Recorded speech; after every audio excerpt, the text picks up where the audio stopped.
Sebastián Lora.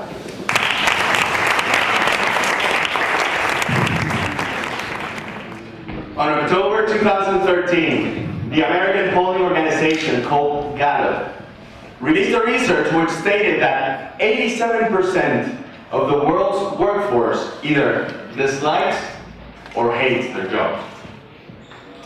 Judging from that research and knowing that today we are approximately 60 people here, that means that at least 50 out of us don't enjoy the work we do for a living.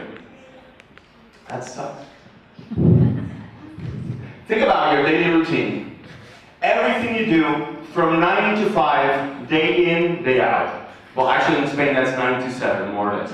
You get the picture.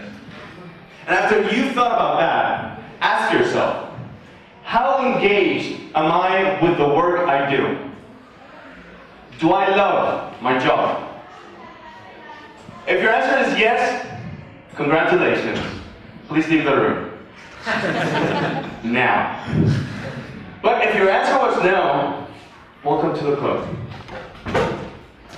There's a big problem nowadays in the developed countries, and that is a huge lack of motivation at work. Like robots, we get up every day, we go to work, 8 hours passes by, and then we return home only to start over again the day after. But think about it this way. If you started working at the age of 21, right after finishing college, if you went, and ideally you will retire at the age of 65, the total amount of time you would have dedicated doing a job that does not fulfill you would be approximately 77,000 hours, which is the equivalent of 3,226 full days, or 8.84 full years. Non-stop, no sleep, no fun. And that does not include the commutes. That's a third of your adult life. And if on top of that, you add to the equation the fact that Europe has been struggling ever since the so-called crisis started, you get a lot of people stressing about the possibility of losing a job that they don't even like. I know this is not the type of cheerful speech you would expect at a Toastmasters event. But hey, if we are all into this, why not try to find a solution altogether, right? Well, that's exactly what we're going to try to do today. Because in this workshop, you'll get 3 things. First of all, one simple way to start monetizing your speaking skills by this summer. Because Toastmasters is a very expensive hobby. I would presume that everyone here enjoys public speaking at least just a bit. Number 2, 4 keys to master pretty much any type of presentation so that you get an edge and probably get hired again afterwards.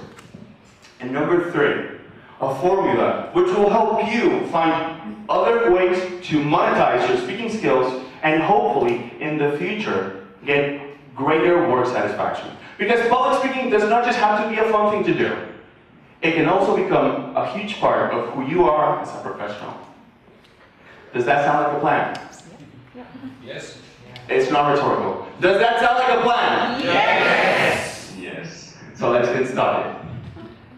I became a Toastmaster about 5 years ago, in March 2010. And as Alex said, it was love at first sight. A few months earlier, I had given a speech at my cousin Andre's wedding. But there was a problem. 500 guests. Thanks for ruining it, Alex.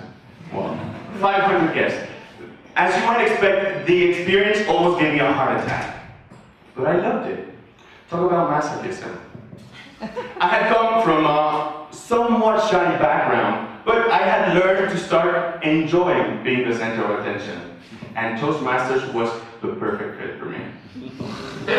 Right? A few months into my Competent Communicator manual, I really understood that this was for me. I started fantasizing about becoming a motivational speaker, about presenting on MTV, about being the weather guy. I mean, I had no idea where I wanted to go, but I knew deep inside that I wanted to become a professional speaker. But what's a professional speaker? Again, an unrhetorical question. What's a professional speaker? Come on. Exactly. Someone who makes a living out of speaking, like our friend Florian from Barcelona. But alternatively, what's a chef or a professional cook? Gets paid. Gets the living. Exactly. Someone who makes a living out of cooking. Raise your hand if you know anyone who's ever baked cookies at home and charged for it afterwards. Too few hands. I'm gonna put it more simple. Raise your hand if you know anyone who's ever cooked a dish in a non-professional way and has sold it afterwards. At least just one time. Because one dish you cannot sell more than once. Okay, that's exactly the point. And it's the first takeaway of this talk.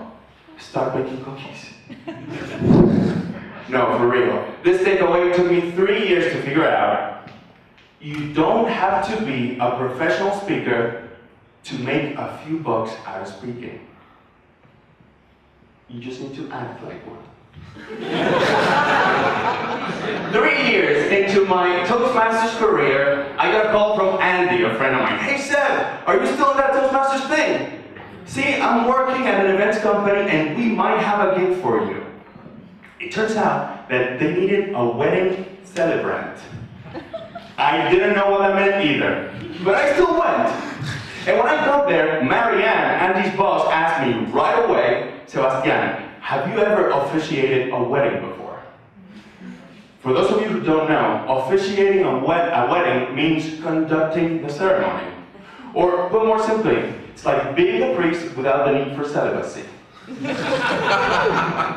I had given 2 very informal wedding speeches before, at my cousin's wedding and at a friend's wedding. So technically, I had not officiated weddings before.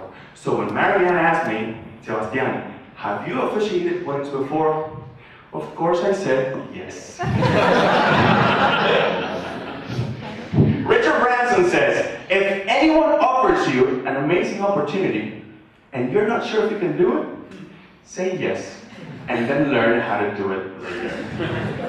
I had no idea what I was getting myself into, but I felt that that was a good opportunity. She asked me for my wedding template, for some sort of physical presentation, and some other thing I don't remember, and I had none. I had to run back home, start doing research, copying, pasting, proofreading, fine-tuning. Thanks to my friend and colleague Diane in Mallorca, I came up with a document that did not shout out loud that I had no idea about it, which was actually the case. 1 year later, I did my first paid wedding, and for the first time in my life, I felt like a professional speaker. What opportunities are out there in your community, in your hometown, which could get you to speak outside of Toastmasters and eventually start charging a fee for it, even if it's just a tiny bit? So in the next 3 minutes, I would like for each of you to turn to your neighbor and talk about these potential opportunities that might be out there in your hometown, whatever might come up. And it will help you to go through these 3 questions. And it's basically to find out which industries or events take place near you that need a speaker, who hires for those, and how you can make yourself visible to those people who hire. So let's talk about it for a while and then let's share what you found. Starting now.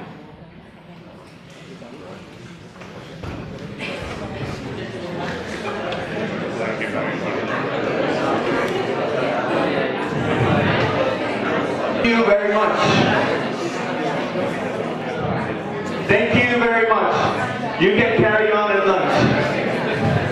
Okay, raise your hand if you have found a potential opportunity in your hometown for you to speak outside of Toastmasters. Anyone? Eric, what is it? What type of opportunity?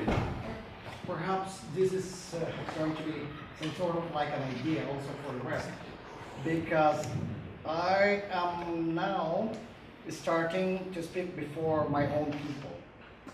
What I mean by that, I speak before the Filipino audience and talking about self-development, talking about how to be successful, etc., so many etc. And in fact, I'll start collaborating. I've been collaborating with the Labor Office of the Philippine Embassy. That's what I'm doing right now. Great. So I'm monetizing little by little.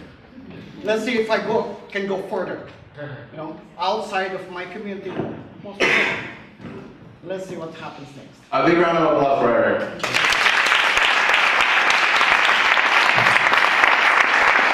One more person who's found some clarity. Over there, mister, what's your name? Gore. Gore, like Al Gore. Gore. Well, I've been an entrepreneur all of my life. And I feel that people want to become entrepreneurs. So they invite me to talk about my experiences. First, they would invite me, I would do it pro bono, out of respect for the profession. Now I feel that people are ready to pay me. I get paid for talking. Great. Thank you, Gore. Big round of applause.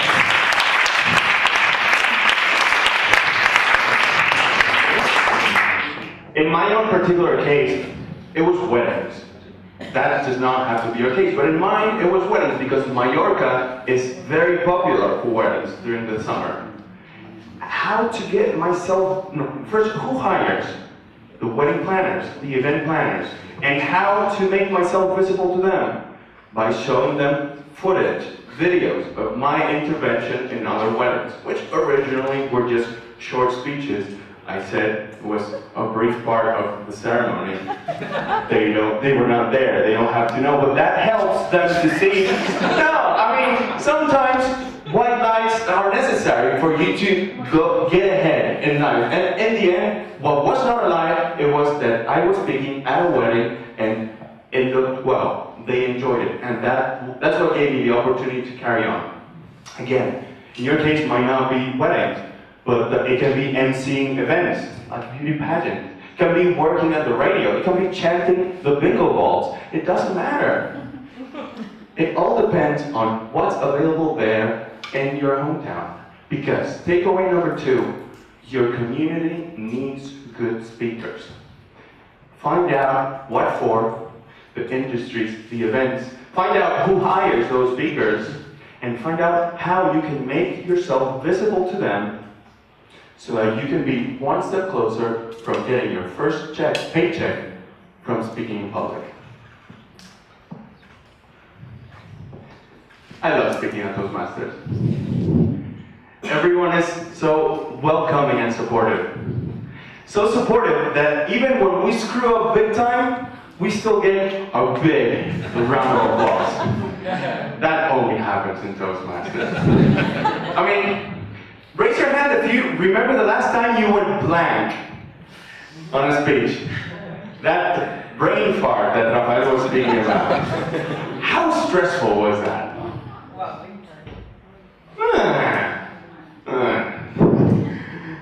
And yet, I bet you that at the end of the meeting, at least one person came to you and said, "Great job."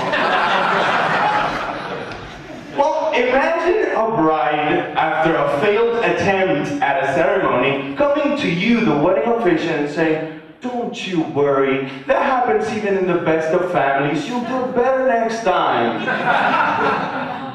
That doesn't happen in the paid world. Because if at a paid gig, you mess up big time and you're not able to pull it off and recover, the last thing you're going to get is a pat in the back. Trust me. But when you do it well, when you connect with your audience and you get the nod and the smile and that eye contact, and at the very end they come to you and tell you how much they enjoyed your speech, that's powerful. And that's one of the things that gets you rehired. That first wedding went out well because I followed the preparation guidelines I learned in Toastmasters. And from that wedding, other weddings later on, and other paid gigs I've been to, I've understood that there are at least 4 key principles that will have you stand out from the rest of the speakers. and will eventually get you rehired.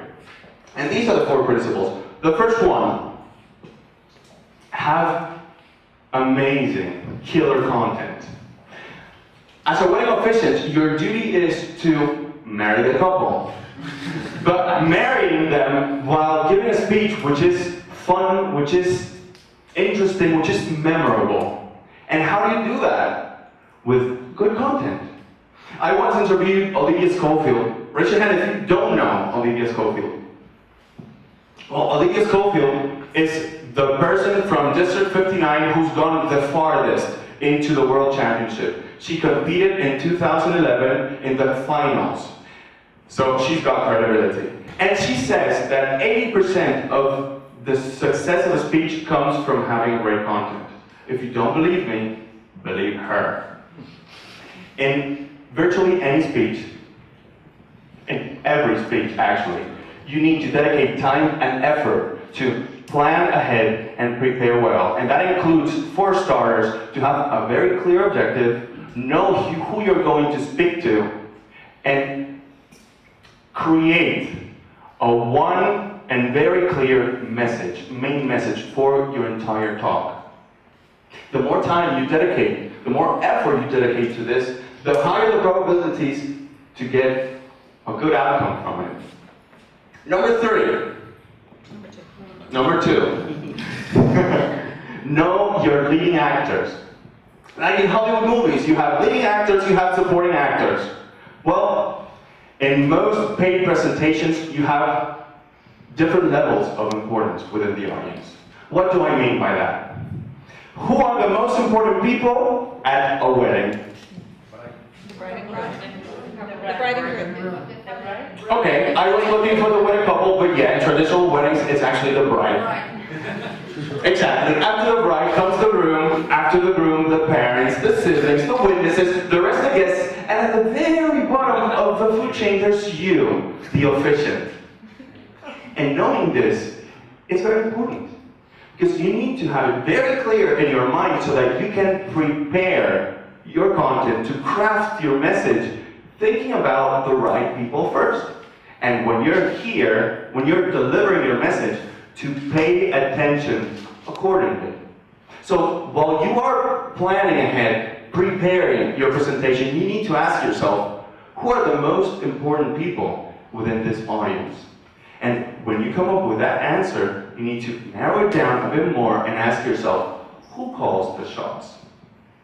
When you know who these people are, you need to first think of them, and then after that, to about the rest of the people.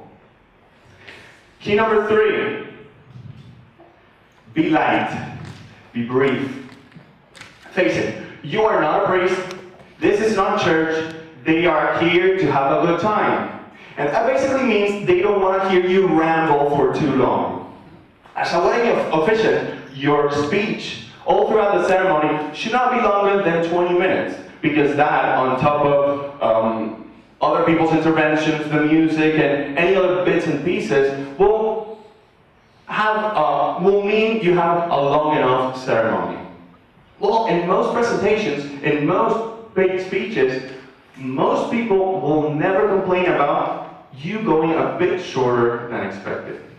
A bit shorter than expected.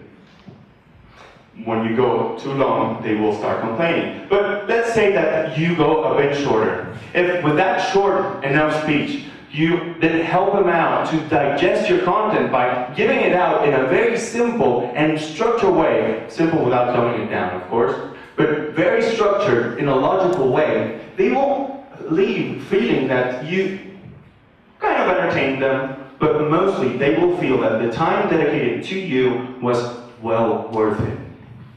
And finally, number 4, do not give speeches. Have conversations.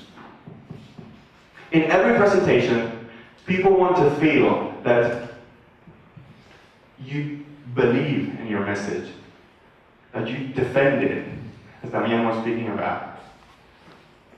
They want to feel that it's coming from the bottom of your heart. And that happens when you have conversations with your audience, as opposed to giving lectures. Why? Because the emotional connection that's generated when you have these conversations makes you likable and believable. But how to get there? Well, together you need to practice, practice, practice, and practice a bit more. And when you think that you're done practicing, then practice a bit more.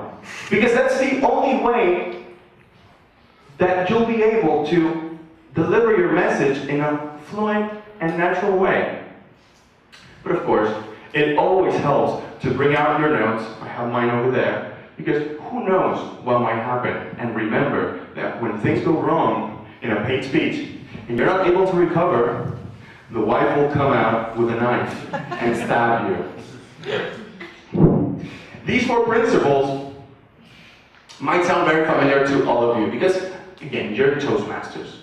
You have come through a very intense preparation, very intense few months, few years, becoming a good public speaker. And quite frankly, only that gives you a fantastic edge over the vast majority of speakers. We are approximately 300,000 people as active members in Toastmasters. If to that number you add the inactive members who are still alive, and those members of speaking associations all around the world, in a very simplistic way, we are less than 1% of the population. I mean, at a macro level, that's simplistic. But if you go to a wedding with 100 guests, it's very likely that you will be the only person capable of officiating that wedding and kick butt with it. So, take advantage of the training you are going through because it's very valuable. And every time you start preparing and you start delivering a presentation, and mostly paid presentations, think about these 4 principles. Always prepare well, have a very good content. Think about the different levels of importance within the audience. Have a simple message, not too long, and try to have conversations. If you follow these 4 principles, you'll be on top of that 99% of the population, and that by itself will get you hired.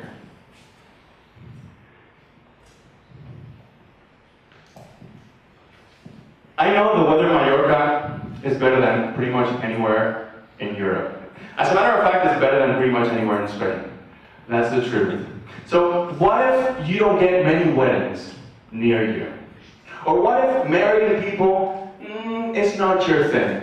Or even worse, what if those opportunities we spoke about a while ago during the first exercise are either not reachable or just not appealing to you?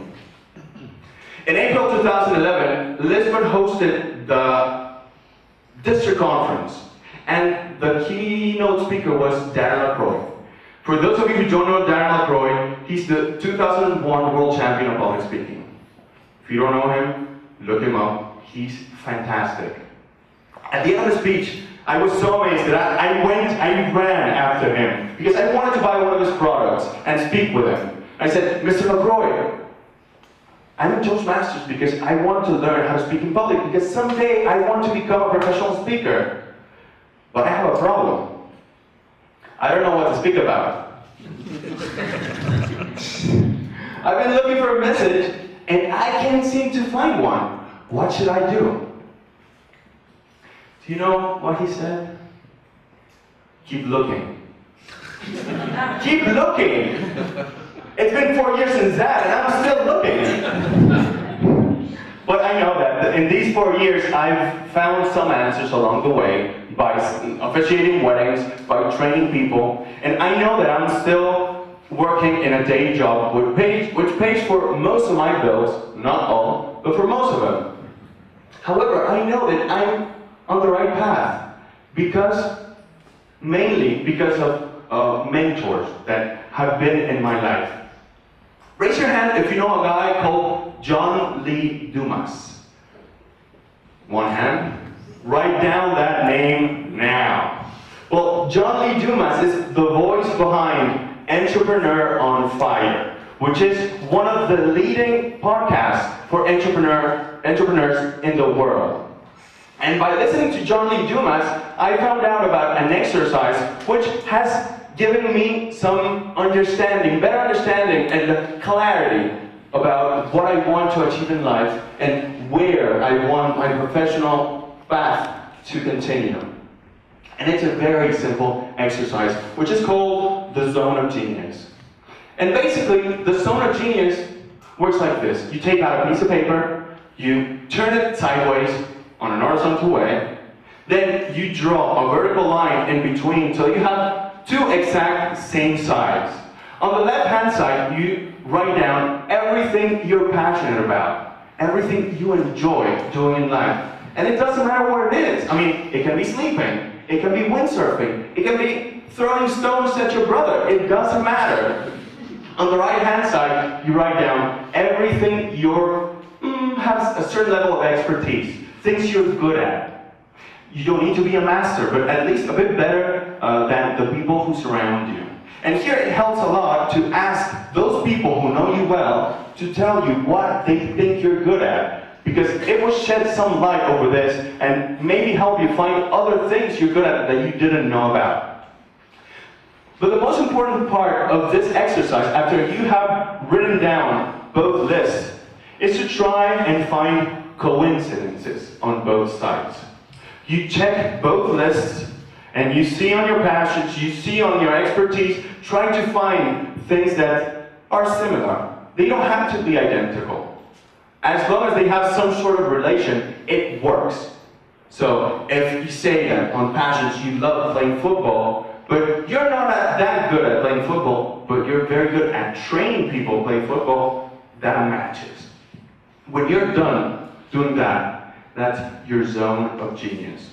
Let's take 2 minutes to write down, to do this exercise. I strongly encourage you to carry it on at home. But for the sake of knowing how it works, let's do it 2 minutes. When I say go, start writing down your passions. When I say change, start writing down those things you think you're good at. Go.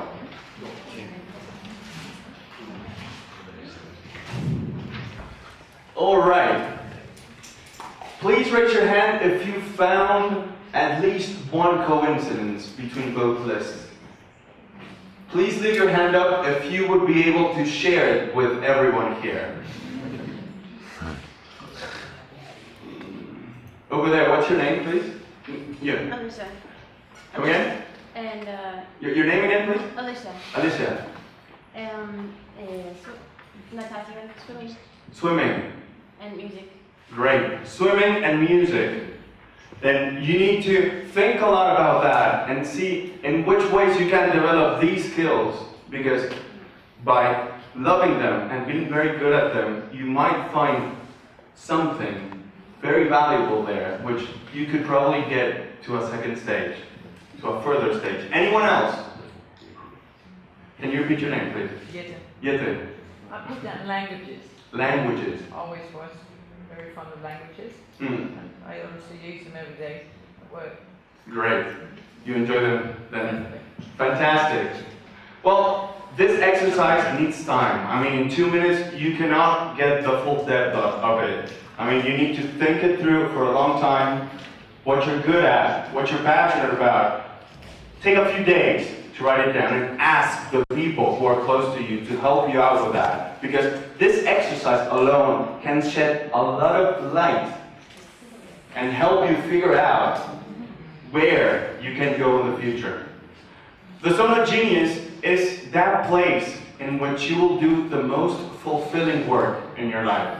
And if speaking is somewhere near that Zone of Genius, you'll have a lot of fun spreading out the word about those other things which you're passionate about. And if you're able to connect that with the speaking needs that are there in your hometown, in your community, then you are on a very good path of finding that thing, that element what Sir Ken Robinson speaks about. Or at least find another line of business which is probably more fulfilling than the one you're currently in. I found my zone of genius in speaking, in social relations, in learning, in writing. And I know that these 4 things I need to work on a lot for the rest of my life if I want to do fulfilling work. If I want not to work but enjoy myself while making a living. Because Confucius said, choose a job, a work you love, and you will not have to work a day in your life. And that's exactly what 13% of the world's workforce does nowadays, according to Gallup. Why not make that leap from the 87% onto that 13 and grow it? Imagine the great things that could happen. Imagine the possibilities. Before we finish, I'd like to give 5 minutes to a round of Q&A. Does anyone have questions? You're either very sleepy or you want to leave now. Ilario. It's more an observation than a question, but I would like to connect the Song of Genius. The Song of Genius, yes? Also, looking at the community. So, I gave a similar speech, some ideas than you, with Daniel Pink. So he said, what you are good at, what you like to do, and what there is a market for. So connecting back to what your community needs for good speakers or so. So also connected with the Song of Genius. Yeah. I would draw a third column of. No, evidently that's a very good message from you, because if what you're good at and what you're passionate about, there's no market for it, it will only end up being a hobby. But if you find a way to connecting that with actual needs within the market, then you might be able to do work on that. Mike. So first of all, your presentation is incredibly fantastic, and I really enjoyed listening to it. And I'm also still learning things about that type of speaking.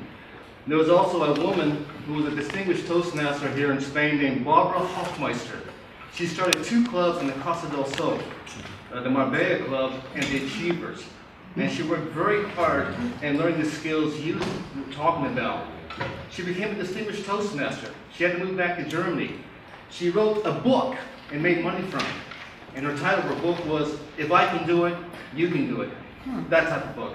And she started her own radio station on the internet, interviewing successful women, how they did it, and share it with the public in all languages. And then she got asked to speak in Eastern Europe and Russia, Ukraine, to hundreds of women on stage, and she was making money.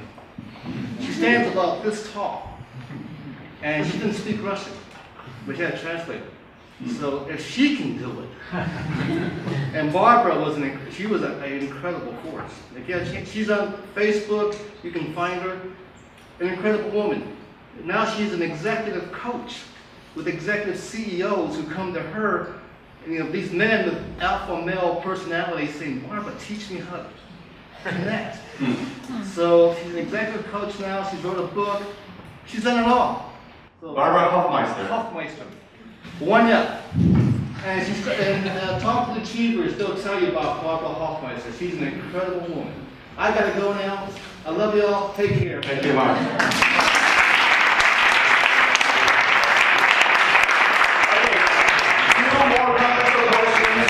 We wrap up and we finish. What's your name, please? Claudia, Claudia.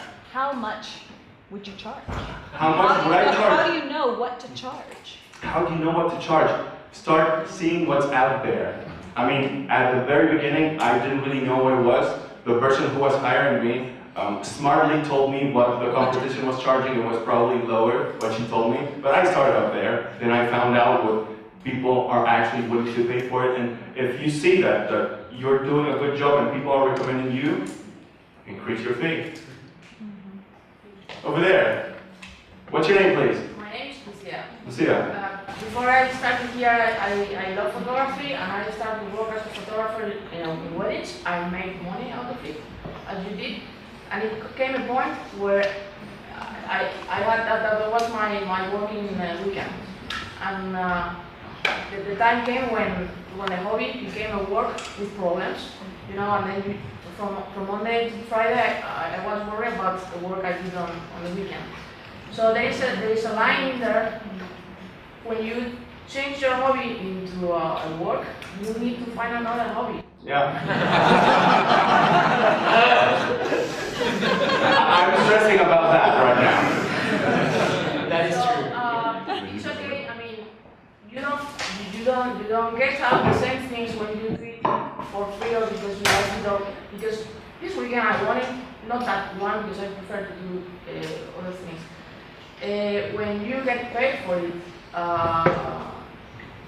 now you might turn into the same problems and routine as your daily work. That's my fear. So how balance? It's kind of hard because that's my fear. What made you take that step and turn your hobby into a new job? Well, thank you, Lucia. I'm more or less at that stage still, because I started charging for this last year. I started giving workshops and one-on-one trainings last year as well. So it's picking up, it's actually doing well, but I'm still in that stage where I mostly work, have my day job at another company and try to do this at night, on weekends. I take days off to be able to do it. I don't know what's going to happen, but what I know is that I'm so passionate about this that it doesn't matter if I only work on this, because it will not feel like work. I don't know if it's going to happen what's happened to you, but I'm confident it will not, because one thing that's happened to me is that I've always been following dreams. I arrived in Spain 11 years ago and my dream was to start up an airline. Ask me if I have an airline? I don't, but I was always attentive about those signs that the world was sending over to me, and at some point I clicked about public speaking and I shifted. Who knows, I might find another hobby that will end up being my passion, it will end up being my revenue stream. It doesn't matter, as long as you enjoy the present and the moment it really starts becoming stressful, it's probably that you don't enjoy doing it that much. That's the way I see it. But listen to your heart and carry on doing it. That's the only thing I can do, because I don't dedicate my full life as a professional as this. I'm trying to balance things out. Does anyone have an actual answer that could help Lucia get a clear understanding of this? I mean, has anyone made the actual shift from working at a traditional job and then shifting to an actual passion? Sergio. Hi, Lucia.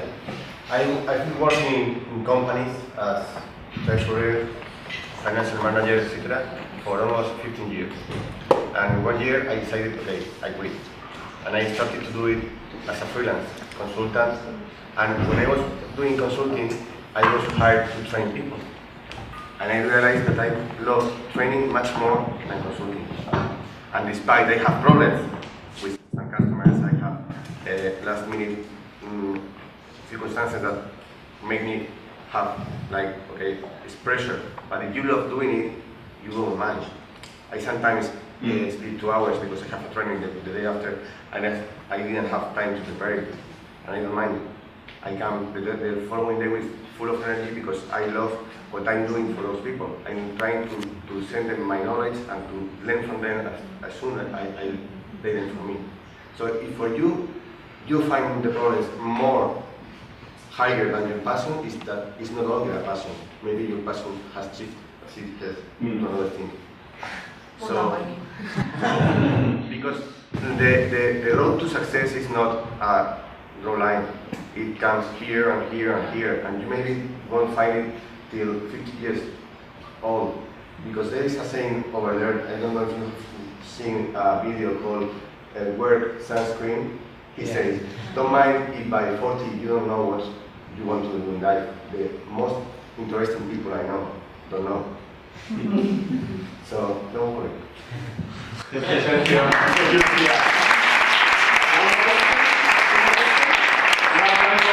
more questions? This is difficult. Who hasn't participated? John. Yeah, I wanted to ask you about my passion is really much related to my job. So I'm really hooked on that. So as I am hooked on that, it is kind of hard for me to sort of like balance out things. What I mean by that is I'm a trainer, I'm a teacher, I'm an entertainer, I'm a learner. But at the same time, I want some downtime. So I go to yoga, I rollerblade. So for me, it's kind of hard to find that balance as my passion has become my life, because that's what I do for a living. But what's the question? So the question would be, how can you sort of like balance that out? What can you do about it? But let me first ask you a question. Sure. Is this bringing you problems with the people which are closest to you, your partner, your family? Are you dedicating too much time to your job, which is your passion, and is that bringing you problems at home? Yeah, that could be a problem. The main problem would be stress, or as you say in Spanish, escuadro. So that's mainly because I'm hooked on it, and it is somehow I'm really hooked on it. Just like that. But if you're hooked on it, what's the actual problem? I mean, if you're enjoying what you're doing and this is not causing problems in your surroundings, it causes me problems. It causes you problems. Then, if that's stressing you out, you need to take some time off. I mean, even if you really enjoy this, I need to go to an island called Mallorca. You already have the tickets. You told me that. I got a ticket to go there. Yeah. No, but I do travel. But I also get all wired up. In my opinion, and I will probably ask for someone else to answer. He's got my answer. He will give it to you in a second. What I do is that I really need to disconnect, because as much as I love writing on my blog, as much as I love just forgetting about it, taking time off, 2 days off, going away, doing other physical activities that will make your mind completely blank or focus on other things, because that can drain you. And I can tell you by example, since I do have my day job, I need to get up earlier, go to bed later, work on weekends, take days off, and that can actually tire you. So you need time off. And do you have any other options over there as well? And one last after John. I'm sure you're a trainer and you are a good one. Sure? Yes or yes? I'm born ready, man. Yeah. Okay. So will you be able to teach another people to do what you do? Yes. Yes. So you have a business, you are not a freelance. If you're a business, I'm a freelancer. So you're a freelance. Yes. So if you're a freelance, you work Monday to Sunday as I do. Yeah. But if you have a business, you have people working for you. Well, yes. Yes. And you leverage your knowledge. Right, but I want to do it. I want to. Yeah, I know, but you can do it. I don't want the managerial part. I want the technical part. But if you want to become free in time, you need people to do something. Yeah, but at the same time, I want to enjoy what I'm doing. You can do both. If I manage, I want to enjoy. You can do both. John, try to take what he's telling you and what he told Lucia beforehand and ponder upon that, because this is probably a matter of being quemado, how they say in Spain. Maybe. I mean, I don't have all the answers. Again, I just started. I'm telling you the way I've done it and how it's been working for me. But we can carry on the conversation afterwards, because we are running out of time. One last question and we wrap up and finish. Jorge, over here. Thank you. I'd like to know if you share, as a professional speaker with international experience, if you share my impression that for all of us as public speakers, it's a bigger opportunity than average in other countries. My impression is the average level in Spain for public speaking is so low, you know. It's much bigger opportunity than in other countries, so we should be encouraged to try it, because the chance is bigger than in other countries. Oh, definitely.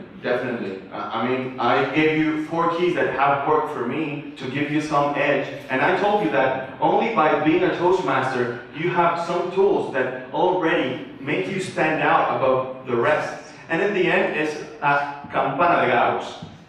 You don't have to be the best in the world, you just need to be the best in your surroundings. If you're able, here in Spain, to stand out over the vast majority of speakers in Spain, people will notice you, and that will bring you more opportunities. Yeah, but I mean, isn't this much easier than in USA or in other countries where you find thousands of public speakers, here it's Of course. much easier. It's easier. But then again, people are still not in that frequency in which they either enjoy or put the effort on developing skills, so they don't believe in them that much. We are a few decades behind the English-speaking countries and even some Latin American countries. But we are starting to understand, and due to a crisis, that we need to develop other skills which will give us that competitive advantage. And public speaking skills do give you that. And if you carry on preparing yourself and coming to Toastmasters, reading books and practicing a lot, you'll be able to stand out in Spain and then, who knows, internationally. Before we finish, as most say, Toastmasters is a fantastic platform for you to bring in your ideas, test them, and see how you can take them out. Because your fellow club members will not only not judge you, but they will give you constructive feedback, which will help you evolve those ideas and take them out into the real world. A world that's full of opportunities, only available to those who are ready to take them. Are you ready to take them?